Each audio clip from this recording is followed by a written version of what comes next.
hematopoético. Nela, nós encontramos as stem cells, que são as células pluripotentes, e também encontramos um meio ambiente, um microambiente, que favorece a diferenciação das stem cells, sua proliferação e maturação nos diferentes tipos de células sanguíneas. Então, a medula óssea, ela pode se realizar vários tipos de exame, entre eles o mielograma e a biópsia óssea, que é o estudo morfológico.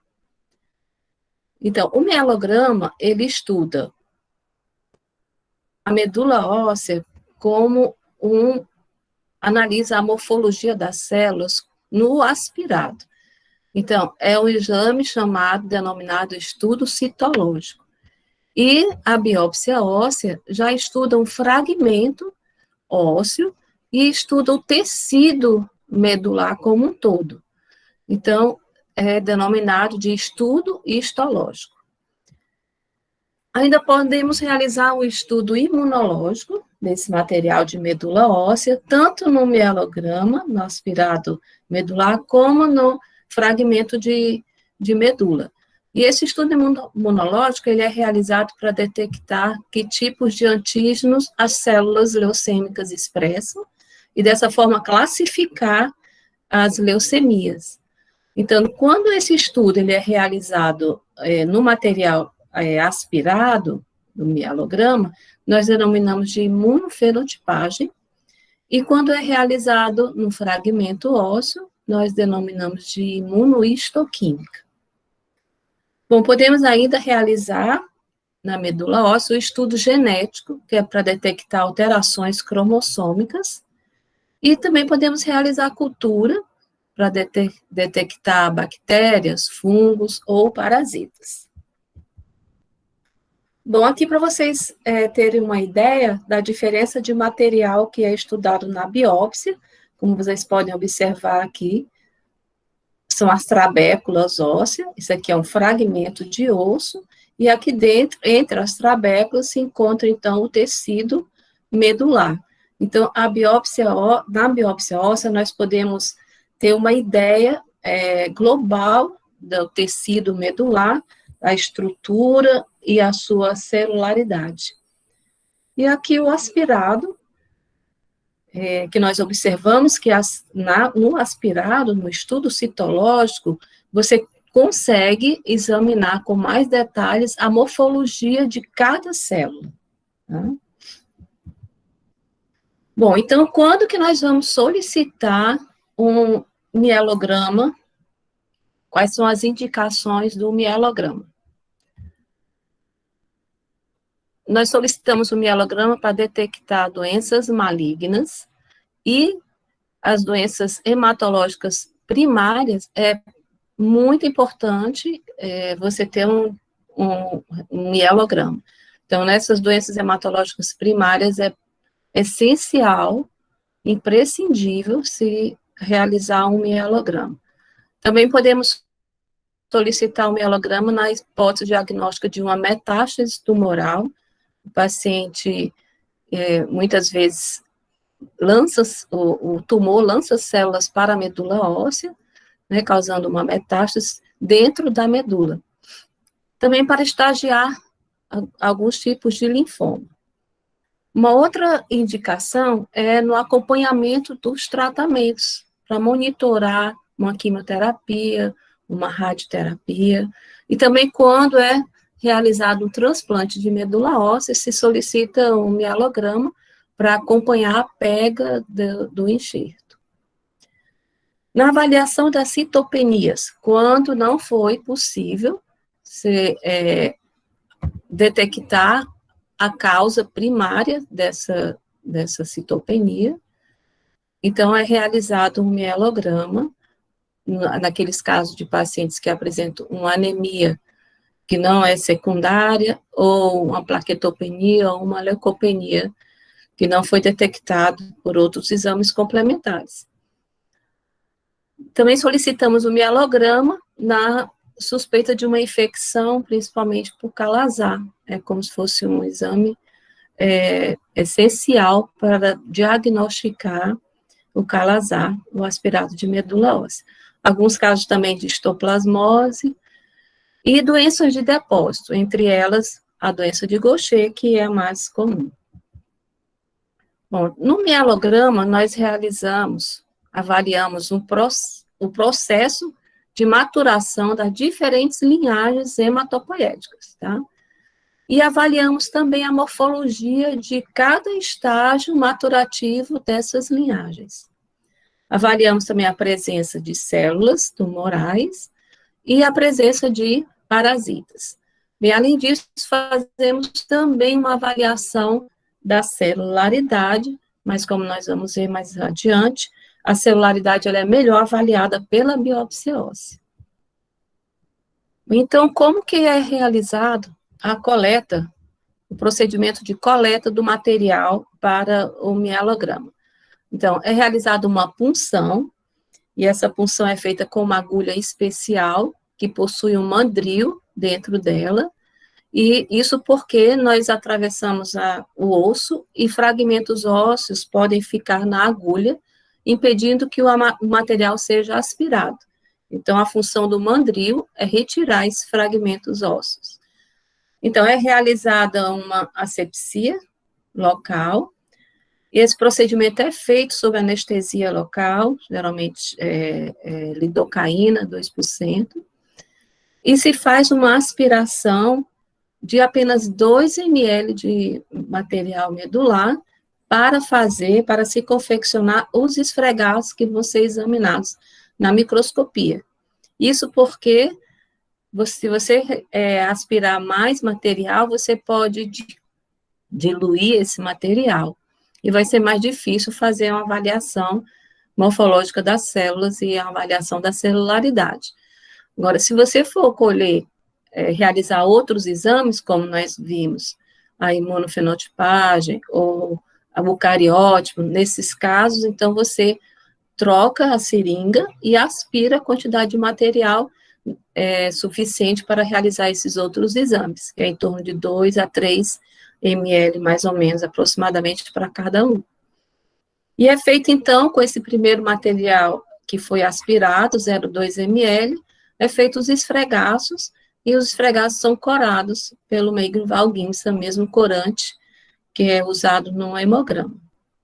Então, aqui nós observamos o paciente em decúbito lateral, né, quando é colhido na crista ilíaca, e observamos que a agulha, ela passa pela cortical do osso e entra, então, na zona esponjosa, entre as trabéculas ósseas, que é onde se encontra o material medular que será aspirado. Bem, aqui para vocês observarem a presença de espículas na lâmina, que é realizada com esse material, e essas espículas são justamente o tecido medular. Então, quando você colhe pouco material, você tem uma concentração maior dessas espículas, e a avaliação vai ser bem melhor, o estudo citológico vai ser bem melhor. Então, essas espículas, elas rolam no esfregaço, deixando um rastro. E a leitura, então, dessa lâmina, dessas células, a contagem e a análise morfológica é feita no rastro. As espículas, elas ficam, como vocês podem observar, um aglomerado de células, então não é tão fácil de você fazer uma contagem e analisar a morfologia no aglomerado. Então, você realiza no rastro que essa espícula deixou no esfregaço da lâmina. Aqui nós observamos células hematopoéticas na espícula, megacariócito e espaços de gordura que nós encontramos dentro da medula óssea. Bem, existem algumas complicações e contraindicações para se realizar um mielograma, mas elas são bastante incomuns.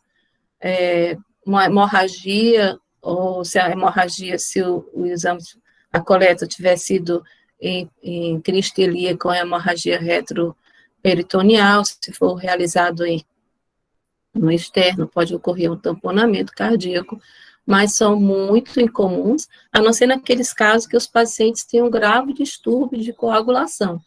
E um grave distúrbio de coagulação é uma contraindicação para se realizar um mielograma. E de que é formado, então, o estroma medular? Aquele microambiente que proporciona as células stem cell proliferarem, amadurecerem. Ela é constituída, o microambiente, das células hematopoéticas, as células stem cell, as células multipotentes que vão dar origem aos linfócitos, os 3 tipos de linfócitos, natural killer, os linfócitos T e os linfócitos B, que vão dar origem aos plasmócitos, e as células progenitoras mieloides, que vão dar origem a todos os granulócitos, aos monócitos e macrófagos no tecido, aos megacariócitos, que vai dar origem às plaquetas, e às células vermelhas, as hemácias. Então, além das células da hematopoiese, nos diversos graus de maturação, nós encontramos também células do tecido conjuntivo, fibroblastos, células ósseas, osteoclastos e osteoblastos, células gordurosas, os adipócitos, que são as células que estão permeando as células hematopoéticas. Bem, então, como que é um laudo de mielograma? A maioria dos laboratórios, eles emitem um laudo mais ou menos desse modelo, apresentando vários itens, e diferencia pouca coisa de um laboratório para outro. Mas esse é quase que podemos chamar de um modelo padrão de um laudo de mielograma. Então, nós vamos ver que nesses laudos eles sempre apresentam o local onde foi realizada a punção, a consistência óssea, a celularidade do aspirado, e analisamos as 3 linhagens hematopoéticas, o setor eritróide, o setor granulocítico, o setor megacariocítico, e também o setor linfomonoplasmocitário.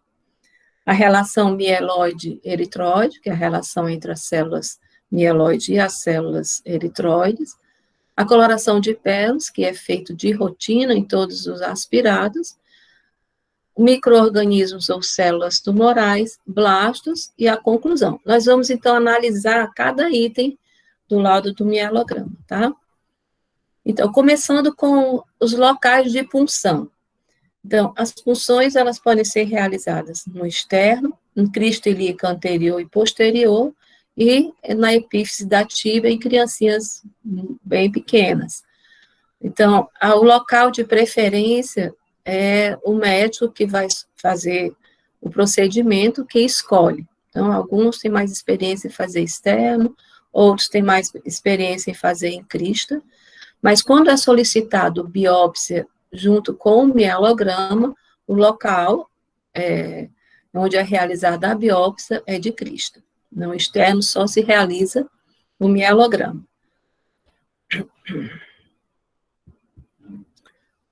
O segundo item é a consistência óssea. Então, essa consistência óssea é o que você sente quando a agulha penetra o periósteo, a cortical do osso, e ela é importante porque em alguns casos, em algumas patologias, essa consistência óssea ela está bem diminuída, como é o caso do mieloma múltiplo.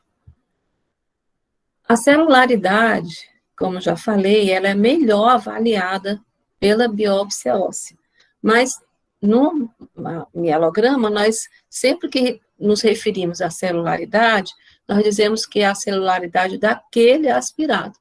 Pode não ser a celularidade representada pela medula como um todo, tecido medular como um todo.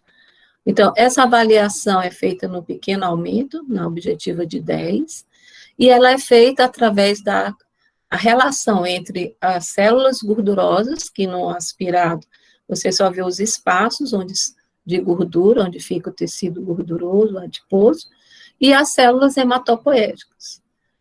Então, nós encontramos diferença de celularidade de acordo com a idade. Então, as crianças, 80% da medula óssea das crianças é constituído de células hematopoéticas. Até os 30 anos, esse percentual passa para 55%, e acima de 60 anos, menos de 50% da medula óssea é constituído de células hematopoéticas. O restante é células gordurosas. Então, a avaliação da celularidade é melhor avaliada pela biópsia por vários motivos. Primeiro, porque é uma análise subjetiva. Segundo, porque uma pequena amostra que você colheu, apenas 0,2 ml de aspirado medular, pode não representar a celularidade da medula como um todo, e ela pode também ser subestimada, porque pode haver uma hemodiluição. Então, o objetivo de se colher pouco material, 0,2 ml, é justo para que você não aspire mais material e venha junto sangue periférico dos vasos que se encontram dentro do tecido medular. Então, a celularidade da medula óssea ela é melhor avaliada pela biópsia medular. Bem, o terceiro item, então, é a celularidade. Aqui vocês observam a imagem de uma celularidade normal, em torno de 75%, é constituído por células, vocês quase não observam material gorduroso.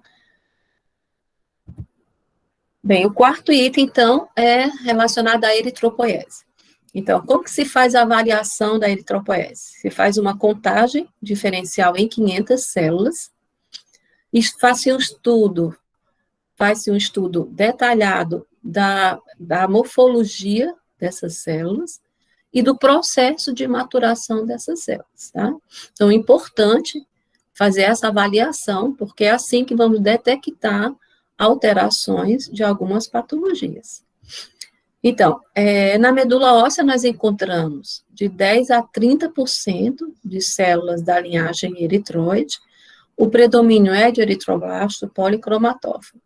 Então, nós podemos encontrar desde proeritroblasto, que é a célula eritroide mais jovem, passando para eritroblasto basófilo, policromatófilo e o ortocromático, que é aquele eritroblasto que perde o núcleo, se transforma em reticulócito e nas hemácias, nos eritrócitos. Aqui são as alterações que nós observamos que ocorrem na eritropoiese, no citoplasma da célula. Então, o citoplasma da célula mais jovem tem essa cor azulada, por causa da quantidade de RNA presente no citoplasma. Então, à medida que a célula vai amadurecendo, ela vai diminuindo o seu tamanho e vai diminuindo também o conteúdo de RNA e, consequentemente, a basofilia, essa cor azulada, vai diminuindo e vai dando lugar a uma cor alaranjada, que é a hemoglobina. Então, quando a célula chega na fase de eritroblasto policromatófilo, é quando começa a síntese da hemoglobina, e há uma mistura entre a cor azulada do RNA e a cor alaranjada da hemoglobina, e por isso que a denominação dele é de policromatófilo. Logo após vem o ortocromático, e ele perde, então, o núcleo e se transforma em eritrócito. E aqui são as alterações que ocorrem no núcleo. Então, vocês observam que na eritropoiese, a única alteração que ocorre no núcleo é diminuir no seu tamanho e o padrão de cromatina, a cromatina ficando mais agregada, até se tornar uma cromatina bem compacta, bem piquenótica, que é a que nós encontramos no eritroblasto ortocromático. Então, agora, os valores de referência de todas as células da linhagem eritroide, começando com o proeritroblasto,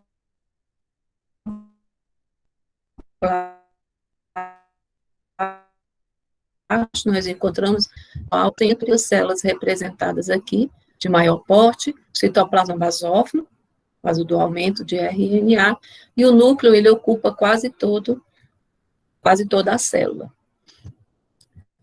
A fase seguinte é o eritroblasto basófilo, ele ainda permanece com a basofilia citoplasmática, mas só que ele tem um tamanho menor, e o núcleo também vai diminuindo o seu tamanho, como vimos naquela representação. Encontramos de 2 a 6% das células nucleadas representadas por eritroblastos basófilos. O policromatófilo é o eritroblasto que se apresenta em maior quantidade na medula óssea, é aquele que, como eu falei, começou a síntese da hemoglobina e o seu citoplasma começa a ficar uma mistura de azul com alaranjado. E a fase seguinte é a de eritroblasto ortocromático. Vocês observam que o citoplasma é quase uma hemácia já, ele já está quase que totalmente hemoglobinizado, quase que não tem mais RNA, apenas uns resquícios, e são esses resquícios de RNA que vão aparecer no reticulócito. Então, nós observamos em torno de 2 a 20% de eritroblasto ortocromático por células nucleadas na medula óssea. Bem, o quinto item, então, é a granulopoese. Também realizamos uma contagem de 500 células, uma contagem diferencial de 500 células, fazemos também uma análise da morfologia dessas células e uma análise do processo de maturação. Então, elas representam de 40% a 60% das células nucleadas, o predomínio é de metamielócito. Então, nós observamos desde mieloblasto até segmentado. E o que acontece na granulopoese são, além de alterações do tamanho do citoplasma, presença de grânulos, nós observamos também alterações na forma do núcleo, tá? Ele começa um núcleo arredondado, ocupando quase toda a célula, e termina num núcleo segmentado. O tempo de amadurecimento dessa célula, da granulopoese, de mieloblasto até segmentado, dura em torno de 5 a 7 dias. Aqui só um esquema para vocês observarem as alterações morfológicas nas diversos estágios de maturação dos granulócitos, né? Nós observamos o mieloblasto, que é uma célula de grande porte, que apresenta o núcleo também ocupando quase toda a célula, a presença de nucleus, que são essas estruturas arredondadas aqui ao redor dentro do núcleo, que são produtoras de RNA ribossômicos.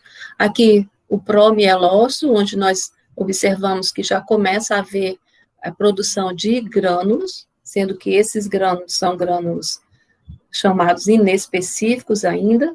Esse promielócito, ele pode vir a ser um eosinófilo, um neutrófilo ou um basófilo, certo? Nós observamos, então, os diferentes grânulos e os diferentes estágios de maturação de cada linhagem da granulopoese. Então, mielócito, metamielócito, bastão e segmentado. Bem, então, os valores de referência, né, dos diferentes estágios maturativos da granulopoese.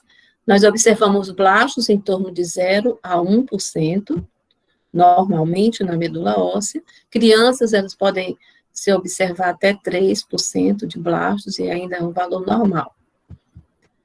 O promielócito você encontra de 1 a 8%, né, e aí a seta está mostrando, é uma célula que já apresenta os grânulos, mas ainda inespecíficos. O mielócito é nessa fase que aparecem os grânulos específicos de cada linhagem.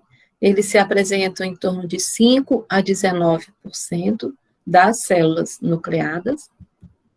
E o metamielócito, que já é uma célula que apresenta essa característica no núcleo, uma chanfradura no núcleo, ele já está querendo se transformar em bastão. Os valores de referência vão de 13% a 32%. Aí os bastões, valor de referência de 12% a 30%. E os segmentados, nós encontramos em torno de 7% a 30% de células nucleadas. Aqui os eosinófilos, diferente do sangue periférico, nós podemos encontrar eosinófilo nas diversas fases de maturação, desde mielócito, metamielócito e bastão eosinófilo. Nós encontramos também um percentual de 0,5% a 6% de eosinófilos por células nucleadas. Basófilos também é uma quantidade pequena, igual no sangue periférico, de 0 a 1%. E o sexto item, que é a megacariopóese. Então, os megacariócitos, nós encontramos por células nucleares em torno de 0,1 a 0,5%.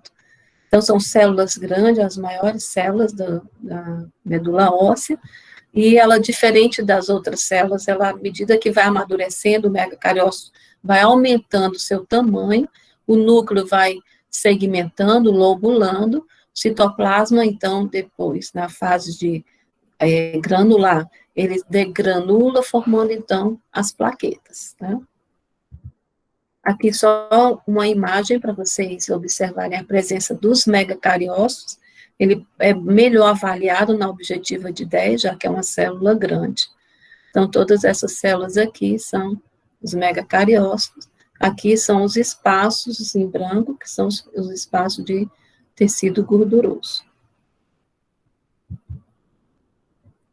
O sexto item do laudo é a série linfomonoplasmocitária, constituído pelos linfócitos, que varia de 3% a 15%, monócitos de 0% a 4%, e plasmócitos, o valor normal de referência do plasmócito é até 3%. Ainda fazendo parte da série linfomonoplasmocitária, como o macrófago é o monócito do tecido, né, e a medula é um tecido, nós encontramos macrófagos na medula óssea, e é uma célula muito importante, porque ela faz todos os debris celulares, os restos celulares, os núcleos de eritroblastos, os núcleos dos megacariócitos, são então fagocitados pelo macrófago. Ele também é uma célula apresentadora de antígeno, ela fagocita também parasitas, e ela também é uma célula que fornece o ferro para os eritroblastos, e muitas vezes nós encontramos ilhotas de eritroblastos ao redor do macrófago. Bom, o oitavo item do laudo é a relação mieloide-eritroide, que é a relação baseada na quantidade de células da linhagem mieloide por células eritroide, e é geralmente em torno de 2 a 4 células da linhagem mieloide para uma célula da linhagem eritroide. Nós vamos observar que ocorrem alterações nessa relação mieloide-eritroide, por exemplo, na leucemia mieloide crônica, nós encontramos uma relação que vai até 30 elementos da linhagem mieloide para um da linhagem eritroide. Por exemplo, nas anemias megaloblásticas, no aumento da linhagem eritroide, nós podemos ter até uma inversão dessa relação. Uma das citoquímicas realizadas rotineiramente no aspirado medular é a coloração de pérolas ou azul da Prússia, que é utilizada para determinar os estoques de ferro na medula óssea. Então, todos esses grânulos azulados que vocês estão observando são os grânulos de ferro, e quando eles estão soltos, fora das células, eles são denominados de hemosiderina.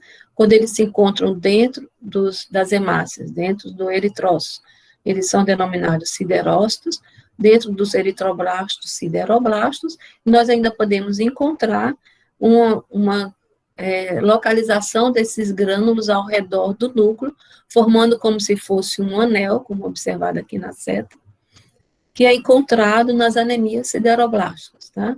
A anemia sideroblástica congênita ou adquirida, como é o caso da síndrome mielodisplásica, que essa presença desse sideroblasto em anel traduz uma eritropoese ineficaz. Então, o ferro, ele não está sendo aproveitado pelos eritroblastos, então se depositam ao redor do núcleo, formando esse sideroblasto em anel. O 10º item, então, é a presença ou a ausência de parasitas e ou células tumorais, células metastáticas. O 11º item é relacionado aos blastos, né? Então, nas leucemias, é nesse item que nós observamos a contagem total de blastos presentes na medula e a descrição da morfologia desses blastos, porque como nós vamos observar, essa morfologia varia de acordo com o tipo de leucemia. Então, as leucemias linfoblásticas têm uma morfologia característica, as mieloblastas, as leucemias mieloblásticas, mieloides agudas, elas têm uma subclassificação, e cada classificação, os blastos se apresentam com uma morfologia característica. Ainda pode ser realizado procedimentos especiais, como a citoquímica. Então, as colorações citoquímicas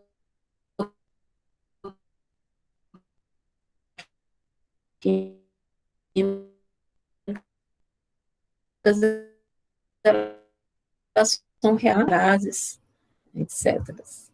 Então, aqui só para vocês observarem como que é o PAS, a reação de ácido periódico de Schiff, ele fica assim avermelhado, então ele cora o glicogênio, que está presente nos linfoblastos, então as leucemias linfóides agudas, elas são PAS positivo. O Sudan Black cora os lipídios presentes... Professora? Pois não. Licença, aqui é a Érica. A senhora pode repetir os procedimentos especiais, porque a senhora travou para a gente. Foi? Então, são as citoquímicas. Um dos procedimentos especiais realizados no aspirado medular é a citoquímica. E elas são colorações utilizadas para identificar os tipos de blastos, tá? Então, entre elas, Sudan Black, o PAS, e as esterais, que são as mais usadas, tá? Então, aqui é o PAS, né, que é positivo nas leucemias linfoblásticas agudas. O Sudan Black, que cora os lipídios, é positivo nas leucemias mieloide agudas, são esses grânulos pretos, né, o nome já chama Sudan Black.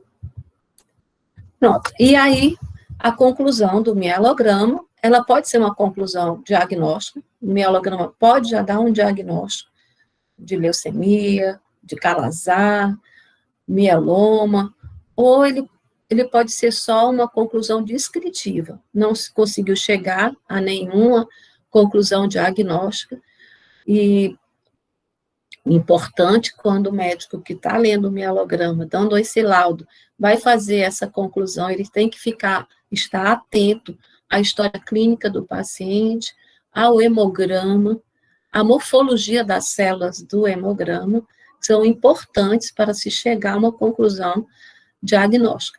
E quando não se consegue chegar a um diagnóstico com aquele mielograma, se faz, então, uma conclusão descritiva. Se descreve quais as alterações que foram relevantes naquela leitura, tá? Então, o médico, junto com aquela descrição, pode ser que para ele abra, assim, um caminho para continuar uma investigação diagnóstica. Aqui nós observamos, então, um aspirado, no esfregaço de um aspirado de uma medula normal, onde nós observamos uma população de células bem heterogêneas, e observamos vários estágios de maturação das células hematopoéticas. Mas vamos falar um pouquinho agora de uma medula óssea anormal. Quando que nós dizemos que uma medula óssea ela se encontra anormal?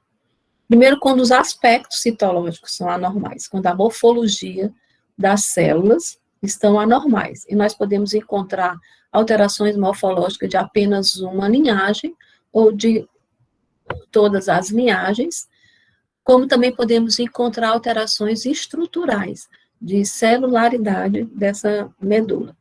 A medula ela pode estar normocelular, quando a celularidade daquele aspirado se encontra normal, e hipercelular, quando a medula está com a quantidade de células muito grande, e hipocelular, quando ela está com poucas células.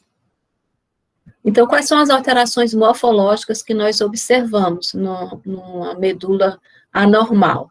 Nós podemos encontrar alterações displásicas, que são alterações na morfologia, uma displasia morfológica, na maturação, um assincronismo de maturação, nós observamos que a maturação, ela vai obedecendo critérios, então, às vezes, no assincronismo, há uma perda de critérios nessa maturação, e também podemos encontrar uma parada na maturação das células.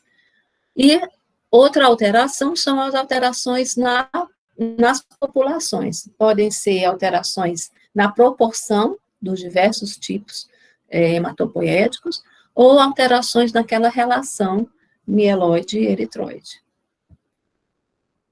Alterações, como já falei, relacionadas à celularidade, é uma hiperplasia ou uma hipoplasia, então é importante o médico que vai interpretar o mielograma saber quais são as patologias que causam uma hipercelularidade medular, quais são as patologias que causam uma hipocelularidade. E uma outra alteração estrutural são, então, as metástases. Bem, agora nós vamos tentar interpretar alguns laudos de mielograma, entender o laudo e chegar a um diagnóstico com a conclusão. Então, aqui, como eu falei para vocês, é muito importante a interpretação, você ter os dados da história clínica e os dados do hemograma e a morfologia das células do hemograma. Então, no caso aqui, foram retirados, né, por ética, os dados do paciente. Então, aqui observamos que a medula, ela está hipercelular, então, ela tem um aumento de células, observar que tipo celular que está predominando. Então, observamos que a série eritroide, ela tem apenas 3% de elementos, então ela se apresenta hipoplasiada. O setor granulocítico tem 95%, então observamos que a medula óssea ela está hipercelular às custas do setor granulocítico. E aqui foi descrito que ela apresenta os elementos em todas as fases de maturação e apresenta uma característica interessante, que é o aumento de basófilos. Então, nós observamos que é um aumento de granulócito, então, uma hiperplasia celular na medula, às custas dos granulócitos. A relação, aquela relação mieloide, que o normal é até 4:1, aqui se encontra 31,7% para 1. Então, a conclusão é que o aspirado medular, ele apresenta achados que são compatíveis com a leucemia mieloproliferativa crônica, a LMC. Essas são as características do aspirado medular da leucemia mieloide crônica. E o patologista, ele sugeriu realizar um estudo genético ou molecular para confirmação. Aqui observamos, então, a imagem desse aspirado, desse laudo, desse mielograma, né, uma hiperplasia da linhagem granulocítica, observamos os eosinófilos aumentados, basófilos e todos os outros neutrófilos, então, um aumento acentuado de granulócitos, né? Aqui nesse campo não observamos nenhum elemento da linhagem eritroide, porque as hemácias, elas não são contadas naquela contagem diferencial das células. Lembra que a gente sempre se refere na contagem diferencial, os valores de referência são relacionados às células nucleares, tá? Então, as hemácias não contam. E aqui é o estudo citogenético desse paciente, onde nós observamos que ele tem uma alteração cromossômica, que é a translocação do cromossoma 922, que é chamado de cromossoma Filadélfia, que é característico da leucemia mieloide crônica, inclusive ele é o exame realizado para o acompanhamento da resposta ao tratamento desse paciente, tá? Ele tem que, se ele tiver uma resposta ao tratamento, o cromossoma Filadélfia desaparece. O segundo mielograma é de uma medula normocelular, que apresenta uma normoplasia da célula eritróide, com algumas alterações displásicas. O setor granulocítico se encontra hipoplasiado, uma hipoplasia também do setor megacariocítico, e o que chama a atenção na descrição desse laudo é que ele apresenta 57% de linfócitos.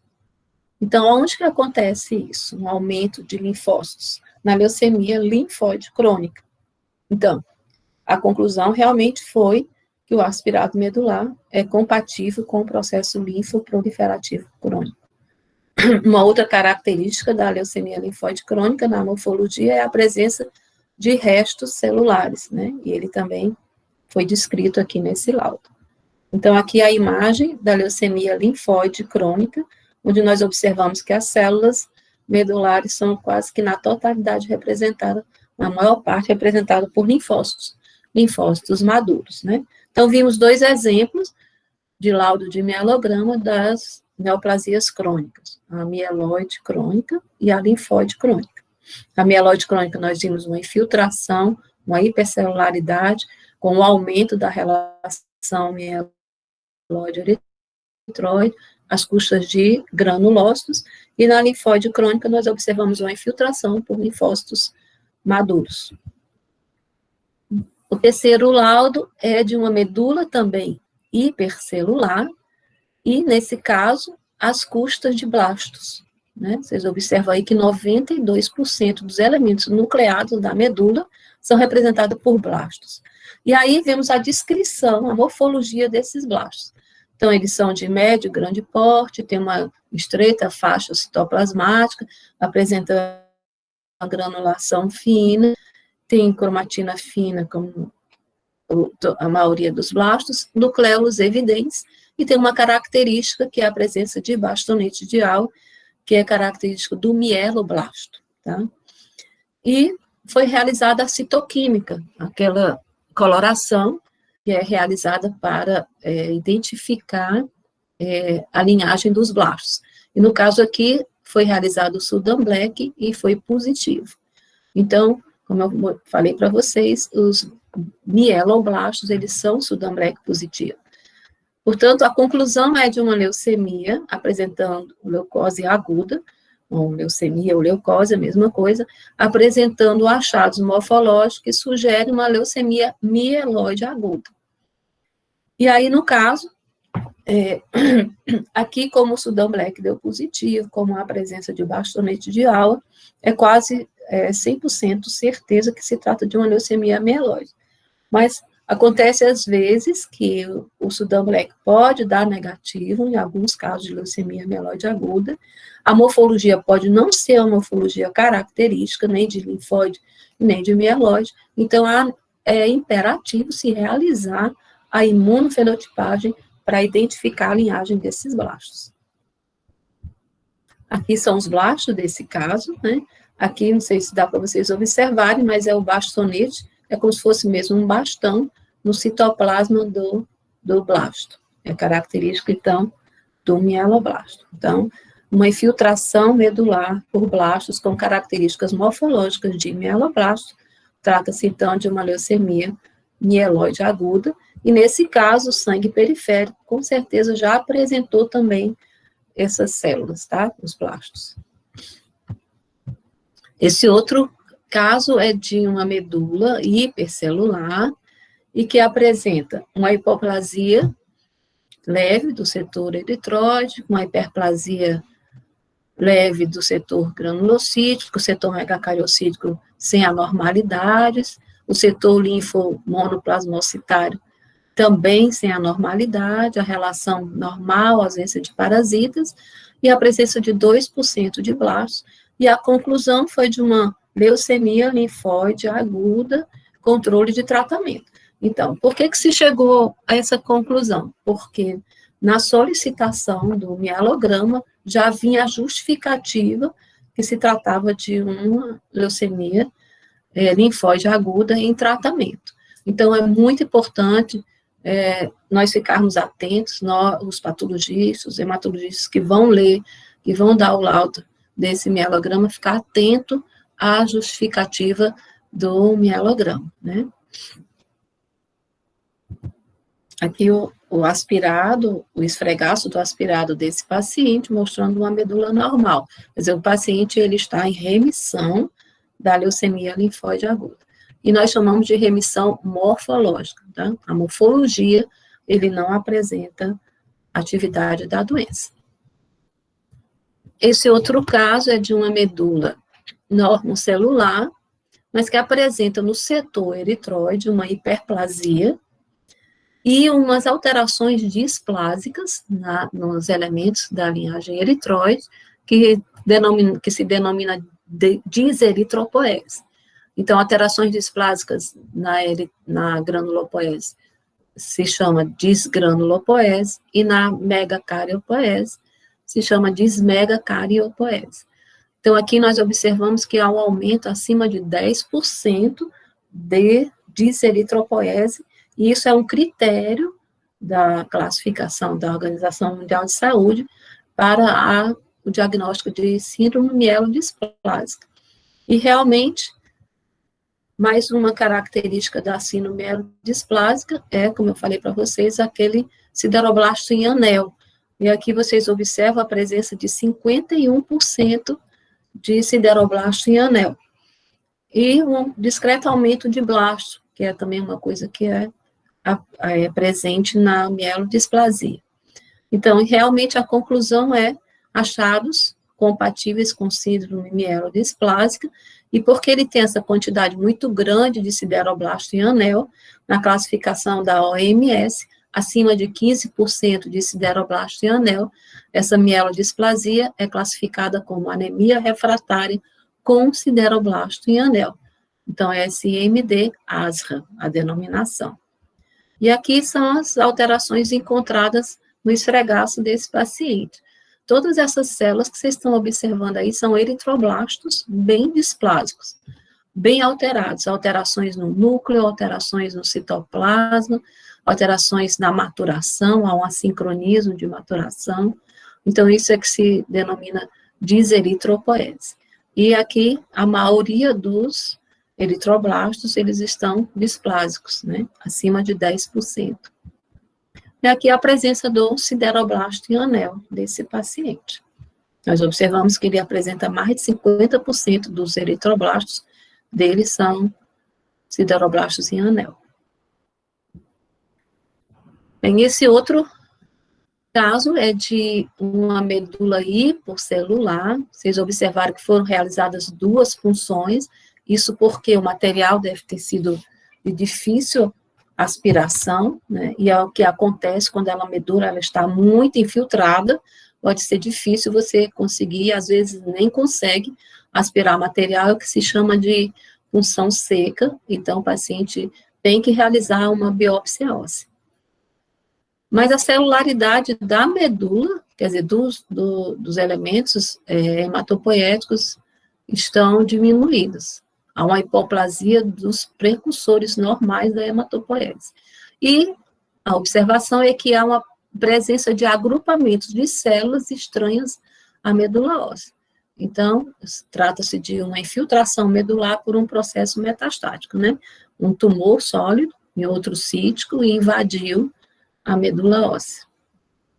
Isso causa uma pancitopenia periférica, né? Uma anemia com leucopenia e com plaquetopenia devido justo a essa infiltração. A medula óssea ela é quase que substituir o tecido medular pela metástase. Aqui para vocês observarem uma imagem dessas células metastáticas, são essas células maiores aqui, pode observar que bem diferente das células hematopoéticas normais, e elas têm essa característica de ficarem agrupadas. Aqui, os patologistas, eles chamam até de implante. É como se aquele pedaço do tumor migrasse para a medula óssea e implantasse lá. Por isso que elas formam esse agrupamento. Mais um caso, esse daqui, se trata de uma medula hipercelular, apresenta uma hiperplasia tanto do setor eritroide como do setor granulocítico, uma hipoplasia do setor megacariossítico com uma dismegacariopóiese, né, com alterações displásicas. O setor linfomonoplasmocitário apresenta uma discreta plasmocitose, nós vimos que até 3% de plasmócito é um valor de referência normal, e observamos no item de parasitas ou células tumorais a presença de leishmanias, né, livres ou então fagocitadas pelos macrófagos. E a conclusão é Calazar, né? Observamos que uma característica que pode acontecer na medula óssea, nas parasitoses, no Calazar, são alterações displásicas de algumas linhagens, às vezes até das 3 linhagens, e também um discreto aumento de plasmócito, uma plasmocitose que se chama reacional, né? Sabemos que os plasmócitos são os produtores de anticorpos. Então, a medula está produzindo mais plasmócitos no intuito de aumentar a imunidade do paciente contra as leishmanias, tá? E aqui nós observamos na imagem um macrófago, o citoplasma cheio, lotado de leishmanias, né? As leishmanias são essas imagens aqui, ovais, aqui uma fora do macrófago, e ela apresenta um núcleo e um cinetoplasto, que é o local onde sai o flagelo. A leishmania é um parasita flagelado, mas nessas colorações nós só observamos o local de onde sai o flagelo. Então, aqui é o núcleo do citoplasma, do macrófago, e o citoplasma lotado de leishmanias. Aqui uma outra imagem, um macrófago, se aproximando das leishmanias para fagocitar. Mais um caso, esse daqui é de uma medula normocelular e apresenta uma hipoplasia de todos as 3 linhagens hematopoéticas, da linhagem eritroide, granulocítica e megacariocítica. E apresenta no setor linfomonoplasmocitário, plasmócitos nos valores normais, mas apresenta 69% de plasmócitos. Nós vimos que os valores normais é até 3%. E já não se trata de uma plasmocitose reacional, acima de 10%, já podemos ficar atentos que pode se tratar de uma plasmocitose monoclonal, né? E nesse caso se tratou realmente de um mieloma múltiplo. Sendo que o aspirado é compatível, mas se solicita outros exames laboratoriais e de imagem necessários para confirmar o diagnóstico. Aqui a imagem desse paciente, né, a presença de plasmócitos, são essas células que apresentam um núcleo excêntrico, um citoplasma basófilo, nós observamos aqui 3, e nessa outra imagem nós observamos que o predomínio aqui são de plasmócitos, né, células plasmáticas. Então, trata-se então de um mieloma múltiplo. Então, mieloma múltiplo há uma infiltração dos plasmócitos. Bem, então, o que é que vimos hoje nessa aula de mielograma? Que o mielograma, ele é fundamental para a investigação e diagnóstico de várias patologias, né, de etiologias diversas. Ele é imprescindível quando se trata do diagnóstico das doenças hematológicas neoplásicas primárias, tá? Ele não é um exame inicial a ser solicitado na investigação diagnóstica, né? Nós vimos que os hematologistas só solicitam o mielograma depois que foram investigadas todas as possibilidades diagnósticas com a história clínica, o exame físico e os outros exames complementares. Vimos também que na interpretação do mielograma é necessário você juntar e correlacionar tudo isso, a história clínica, o hemograma e a morfologia das células do sangue periférico, tá? Bem, era isso então. Obrigada pela atenção de vocês. Qualquer dúvida, estou à disposição. Professora, bom dia. Bom dia. Dava para você dar só um direcionamento para a gente, como é que essa matéria vai ser cobrada, já que, teoricamente, a gente iria ter uma prova prática, né, dela. Aham. Então, vai ser por imagens, né?